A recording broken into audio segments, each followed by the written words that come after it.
सो इसका डेफिनेशन क्या होता है, अगर कोई इन्फेंट का birth less than 37 completed weeks of gestation में हो जाता है तो यह प्री टर्म लेबर कहलाता है।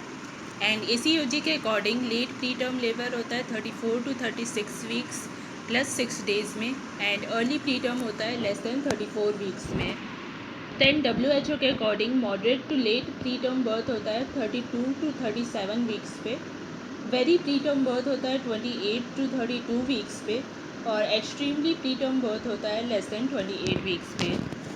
नाउ न्यूबॉर्न का क्राइटेरिया क्या है लो बर्थ वेट बोलने का एंड ऑल, तो लो बर्थ वेट बोलता है लेस देन 2.5 kg में, वेरी लो बर्थ वेट बोलते हैं लेस देन 1.5 kg पे, and extremely low birth weight बोलते हैं लेस देन 1 kg पे।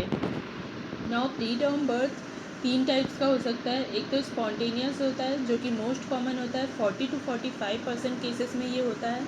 देन सेकेंड आइट्रोजेनिक हो सकता है, यानी कि टर्मिनेशन ऑफ प्रेगनेंसी के कारण, इसका एग्जांपल है सीवियर प्री एक्लेम्पशिया के केस में, ये 30 to 35% केसेस में होता है।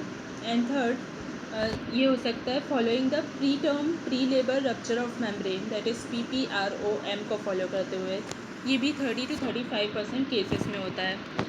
अब मैकेनिज़्म क्या होता है स्पॉन्टेनियस प्री टर्म लेबर का, तो एक तो मैटरनल एंड फीटल स्ट्रेस उसको वो करते हैं, अफेक्ट करते हैं। सेकेंड इन्फेक्शन की वजह से हो सकता है।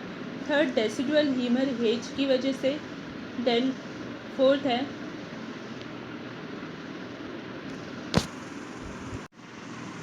Pathological uterine distension, and fifth cervical disease की वजह से।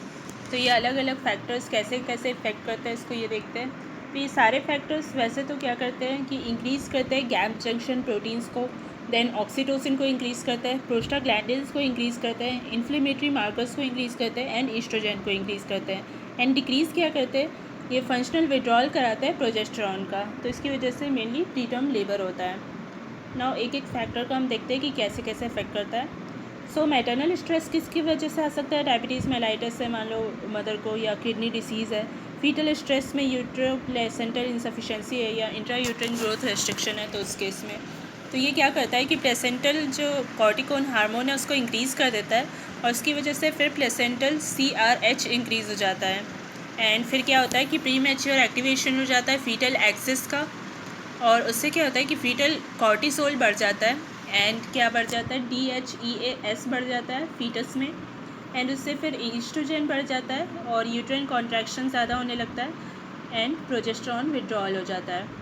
इसका एग्जांपल आ जाएगा मैटरनल क्रोनिक डिसीज़ जैसे कि renal failure and diabetes.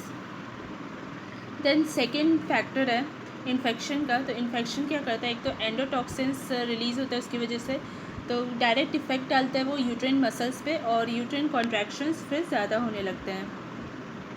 Then second phospholipase A2 है, तो वो प्रोड्यूस करते हैं इन्फेक्शन की वजह से प्रोड्यूस होता है, और उससे फिर प्रोस्टाग्लैंडिन्स इंक्रीज़ हो जाते हैं और यूट्राइन कॉन्ट्रैक्शंस भी फिर इंक्रीज़ हो जाते हैं।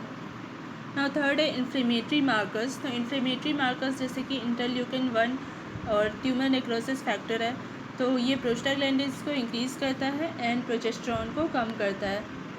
तो इन्फेक्शंस का एग्जांपल आ जाएगा एसिम्प्टोमेटिक बैक्टीरिया, देन सेकेंड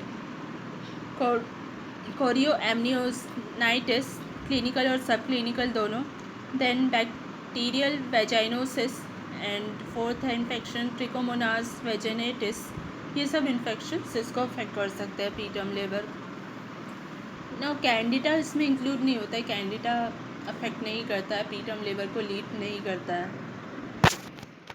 ना थर्ड जो फैक्टर है प्री टर्म लेबर को जो लीड कर सकता है वो डेसिडुअल हीमरेज है। सो डेसिडुअल हीमरेज कैसे लीड कर सकता है, क्योंकि थ्रोम्बिन रिलीज़ होता है उस केस में, और वो क्या करता है कि यूट्रिन एक्टिविटी को बढ़ा देता है। दूसरा, अगर थ्रोम्बिन रिलीज़ होता है तो मैट्रिक्स मेटेलोप्रोटीनेज एंजाइम की एक्टिविटी भी बढ़ जाती है, उससे मेम्ब्रेन का डिग्रेडेशन होने लगता है और pre mature rupture of membrane हो जाता है, जिससे कि प्री टर्म बर्थ होती है या प्री टर्म लेबर होता है। देन इन्फेक्शंस में हम देख रहे थे तो 2 इन्फेक्शंस और है, कोविड-19 है जो कि आइट्रोजेनिक होता है, एंड पेरियोडोंटल इन्फेक्शंस भी हैं। नाउ ये जो है डेसिडुअल हीमरेज, इसमें फंक्शनल प्रोजेस्टेरॉन विड्रॉल भी होता है उसके कारण, एंड डेसिडुअल हीमरेज का एग्जांपल है एब्रेशियो प्लेसेंटा, दूसरा history of bleeding in early pregnancy, and third placenta praevia. Now fourth factor जो प्री टर्म लेबर को लीड करता है वो है पैथोलॉजिकल यूट्राइन डिस्टेंशन। तो ये किसके बेसिस पे हो सकता है, किसके कारण हो सकता है? ये गैप जंक्शंस के प्रोटीन्स के इंक्रीज होने की वजह से, या फिर ऑक्सीटोसिन रिसेप्टर के इंक्रीज होने की वजह से, एंड प्रोस्टाग्लैंडिन्स के इंक्रीज होने की वजह से। इसका एग्जांपल है multifetal pregnancy and polyhydramnios. Now fifth cervical disease है। तो इसमें क्या होता है, सर्वाइकल रीमॉडलिंग हो जाती है अर्ली, एंड डिक्रीज हो जाता है सर्वाइकल कॉम्पिटेंस, इसीलिए प्री टर्म लेबर होता है। एग्जांपल है इसका सर्वाइकल कोनाइजेशन एंड LEEP, जो कि CIN के केस में किया जाता है, that is loop electrosurgical excision procedure. और शॉर्ट सर्विक के केस में भी ये हो सकता है pre term labour. Then risk factors क्या होता है प्री टर्म बर्थ के लिए या लेबर के लिए?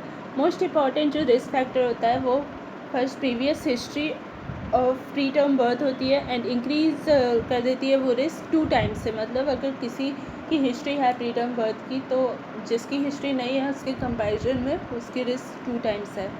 As number of pre term जितना इंक्रीज़ होता है ना, वो चांसेस उतने ही ज़्यादा इंक्रीज़ होते हैं। जितनी ज़्यादा हिस्ट्री रहेगी प्री टर्म बर्थ की, उतनी ज़्यादा चांसेस है ना। सेकेंड है प्रीवियस एबॉर्शन या MTP, medical termination of pregnancy. Third risk factor है प्रेजेंट प्रेगनेंसी में हिस्ट्री ऑफ ब्लीडिंग अगर है तो थ्रेटन्ड एबॉर्शन हो सकता है, प्लेसेंटा प्रेविया हो सकता है, एंड एब्लेप्शियो प्लेसेंटा हो सकता है। फोर्थ अगर इन्फेक्शंस की हिस्ट्री है तो उसमें हो सकता है that is COVID-19, bacterial vaginosis, trichomonas vaginitis, periodontal infections के केस में। नाउ मेडिकल डिसऑर्डर अगर है that is pregnancy induced hypertension है, या एप्ला सिंड्रोम है, डायबिटीज़ है, या क्रोनिक ब्लड डिसीज़ है, क्रोनिक ब्रोंकाइटिस है, या रीनल डिसीज़ है, तो उसके केस में हो सकता है। तो फिफ्थ रिस्क फैक्टर ये हो गया। सिक्स्थ रिस्क फैक्टर है फीटल फैक्टर्स, तो उसमें यूट्रो प्लेसेंटल इनसफिशेंसी आ जाएगा, इंटर यूट्राइन ग्रोथ रिस्ट्रिक्शन, या फीटल एनोमलीज। फिर सेवन्थ रिस्क फैक्टर है यूट्राइन ओवर डिस्टेंशन, तो इसमें मल्टीपल प्रेगनेंसी के कारण हो सकता है, पॉलीहाइड्रोमनियास के कारण, लार्ज फाइब्रॉइड के केस में, या यूट्राइन एनोमलीज के केस में। Now eighth risk factor cervical factors, तो उसमें शॉर्ट सर्विक्स आ गया, सर्विक्स की अगर सर्जरी हुई है तो वो, and history of cervical insufficiency है तो वो आ जाएगा। देन अदर्स जो रिस्क फैक्टर्स हैं उसमें क्या आ जाएगा, एक तो इंटर प्रेगनेंसी का जो इंटरवल है, अगर वो लेस देन 18 मंथ्स है या ग्रेटर देन 59 मंथ्स है तो दोनों में ही प्रॉब्लम है। अगर बहुत कम है तो भी प्रॉब्लम है, बहुत ज़्यादा है तो भी प्रॉब्लम है। और second extremes of maternal weight है, अगर तो मदर अंडर वेट है या मदर ओवर वेट है तो दोनों में प्रॉब्लम है। थर्ड सिगरेट स्मोकिंग की अगर हिस्ट्री है, एंड फोर्थ लॉन्ग आवर्स अगर वर्क करती है मदर तो। फिफ्थ अगर पुअर वेट गेन हो रहा है प्रेगनेंसी में। देन सिक्स्थ अगर प्रेगनेंसी है after ART anti rheumatoid treatment के बाद आफ्टर इन विट्रो फर्टिलाइजेशन, तो उसमें भी रिस्क है। नाउ फैक्टर्स जो एसोसिएटेड होते हैं मैक्सिमम प्री टर्म बर्थ से, वो कौन से होते हैं? एक तो फर्स्ट है prior pre term birth, second है multiple pregnancy, third bleeding, and fourth history of cervical insufficiency. ये सारे फैक्टर्स सबसे ज़्यादा एसोसिएटेड रहते हैं। तो कॉन्सिक्वेंसेस क्या होते हैं प्री मैच्योरिटी के? प्री मैच्योर अगर बर्थ हो जाती है तो उसकी वजह से क्या कॉन्सिक्वेंसेस हैं? इमीडिएट और लॉन्ग टर्म अलग अलग है। तो इमीडिएट में जो फीटस को आता है या न्यूबॉर्न को आता है वो रेस्पिरेटरी डिस्ट्रेस सिंड्रोम है। सेकेंड नेक्रोटाइजिंग एंडोकार्डाइटिस हो सकता है। थर्ड इंट्राकैनियल ह्यूमरेज हो सकता है। फोर्थ हाइपोथर्मिया हो सकता है। फिफ्थ हाइपोग्लाइसीमिया हो सकता है। देन सिक्स्थ इन्फेक्शंस हो सकते हैं। सेवन्थ रेडियोपैथी ऑफ प्री मैच्योरिटी हो सकता है। देन लॉन्ग टर्म जो है साइड इफ़ेक्ट्स वो क्या है? एक तो न्यूरो डेवलपमेंटल डिसेबिलिटीज़ जैसे कि सेरेब्रल पाल्सी हो सकती है, and second high infant mortality rate होता है। अब प्रिडिक्शन कैसे करते हैं प्री टर्म लेबर का? एक तो असेसमेंट करते हैं सर्वाइकल लेंथ का। तो अगर जैसे सर्विक्स डायलेट होता है ना तो उसका लेंथ शॉर्ट होता जाता है, ये इसका बेसिक प्रिंसिपल है। तो असेसमेंट करते हैं सर्वाइकल लेंथ का बिटवीन 16 to 20 वीक्स के बीच में करते हैं। एंड आफ्टर 16 वीक्स क्यों करते हैं, क्योंकि 16 वीक्स के पहले ना यूट्राइन सेगमेंट और सर्विक्स डिस्टिंग्विशेबल नहीं रहता है, एक जैसा दिखता है। सारी फीमेल्स जिसकी प्रीवियस हिस्ट्री है प्री टर्म लेबर की, उसमें स्क्रीनिंग करना ज़रूरी होता है ट्रांसवेजाइनल स्कैन से सर्वाइकल लेंथ की, और ये बिटवीन 16 to 20 वीक्स करते हैं, और ये इंपॉर्टेंट होता है करना। और प्रेग्नेंट फीमेल जिसकी हिस्ट्री नहीं है प्री टर्म लेबर की, उसमें रूटीन स्क्रीनिंग जो है सर्वाइकल लेंथ के लिए वो कंट्रोवर्शियल है, मतलब कुछ लोग करते हैं कुछ नहीं करते, ऐसा ज़रूरी नहीं है। ACOG के अकॉर्डिंग जो सर्वाइकल लेंथ की स्क्रीनिंग है वो इंडिकेटेड हो सकती है रूटीन स्क्रीनिंग में, किसके लिए, एक तो ऐसी फीमेल जिसके अदर रिस्क फैक्टर्स हो प्री टर्म लेबर के लिए, मतलब प्रीवियस हिस्ट्री के अलावा, और दूसरा सर्वाइकल लेंथ जो है स्क्रीनिंग में अगर USG में आ गया है एक्सीडेंटल फाइंडिंग के दौरान कि सर्वाइकल लेंथ शॉर्ट है, तो उस केस में स्क्रीनिंग करते हैं। नाउ डायग्नोसिस शॉर्ट सर्विक्स का ट्रांसवेजाइनल स्कैन में कैसे करते हैं, तो अगर लेस देन 25 mm या फिर 2.5 सेंटीमीटर है तो प्री टर्म लेबर प्रिडिक्ट हो जाता है। और USG में डायग्नोसिस के लिए प्री टर्म लेबर के डायग्नोसिस के लिए लेस देन 20 mm होना चाहिए सर्वाइकल लेंथ, ये कट ऑफ लेंथ है।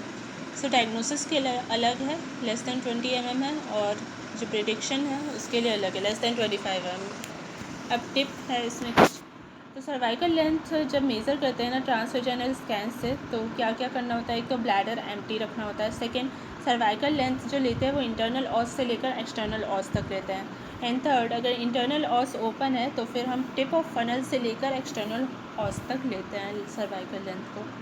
सो इसको हम नेक्स्ट वीडियो में कंटिन्यू करेंगे। Thanks for watching.